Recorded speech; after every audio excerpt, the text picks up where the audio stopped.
Hello dear students. आज अपन science के चैप्टर नंबर 1 के कुछ इम्पोर्टेंट जो क्वेश्चन हैं जो बार बार एग्जाम में या फिर आपके टेस्टों में पूछे जाते हैं वो क्या हैं। देखो आज अपन 5 क्वेश्चनों पे डिस्कस करने वाले हैं। तो देखो पहला क्वेश्चन जो आता है वो क्या बनता है कि वाष्पीकरण किसे कहते हैं। पहला क्वेश्चन क्या बनता है बेटा कि वाष्पीकरण किसे कहते हैं। तो देखो वाष्पीकरण क्या होता है कि क्वथनांक से कम तापमान पर द्रव के वास्तु में परिवर्तन होने की प्रक्रिया क्या कहलाती है, वाष्पीकरण कहलाती है।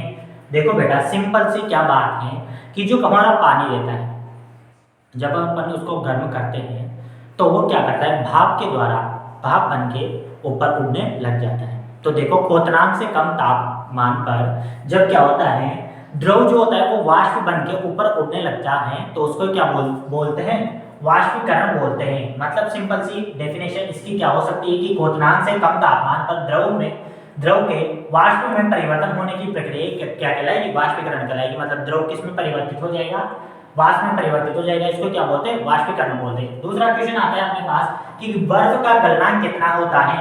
अब देखो बर्फ का गलनांक अपन सेल्सियस में और केल्विन दोनों में मापते हैं। तो अगर मैं बात करूं कि बर्फ का गलनांक सेल्सियस में कितना होता है तो क्या बोलते हैं अपन 0 डिग्री सेल्सियस होता है।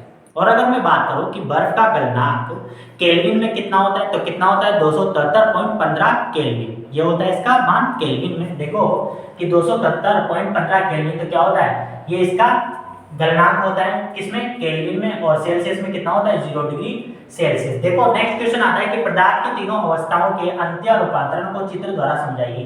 पदार्थ की 3 अवस्थाएं होती है, आपको पता है कि पदार्थ की कितनी अवस्थाएं होती है, 3 अवस्थाएं होती है। कौन कौन सी, ठोस, द्रव और गैस। देखो अपन आज बात करेंगे कि जो द्रव होता है और जो ठोस होता है वो और गैस होता है। इन तीनों की, ये तीनों किसकी अवस्था है बेटा, पदार्थ की। ये तीनों किसकी अवस्था है, पदार्थ की अवस्था है। तो देखो जैसे अपन बर्फ जो होता है उसको पिघलाते हैं, बर्फ को क्या करते हैं, पिघलाते हैं या फिर गर्म करते हैं। तो अगर अपन बर्फ को पिघलाएंगे तो किसकी फॉर्म में आ जाएगा, द्रव की फॉर्म में आ जाएगा। और अपन उसको अगर गर्म करेंगे तो वो किसकी फॉर्म में आ जाएगा, वाष्प की फॉर्म में आ जाएगा।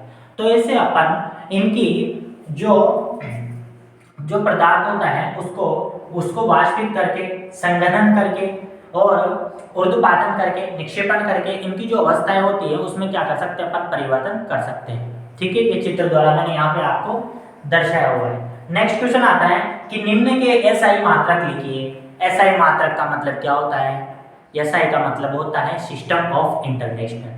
एसआई को क्या बोलते हैं, सिस्टम ऑफ इंटरनेशनल बोलते हैं, यानी कि अंतरराष्ट्रीय पद्धति। मात्रक का मतलब यूनिट। तो देखो यहाँ पे किस किस की यूनिट बताई हुई है कि तापमान की यूनिट क्या होती है, केल्विन, जिसको अपन रिप्रेजेंट करते हैं कैसे, भार यानी कि वेट, इसकी यूनिट क्या होती है, न्यूटन, जिसको अपन रिप्रेजेंट करते हैं एन से। देखो दाब की यूनिट क्या होती है, पास्कल, जिसको अपन रिप्रेजेंट करते हैं पी ऐसे।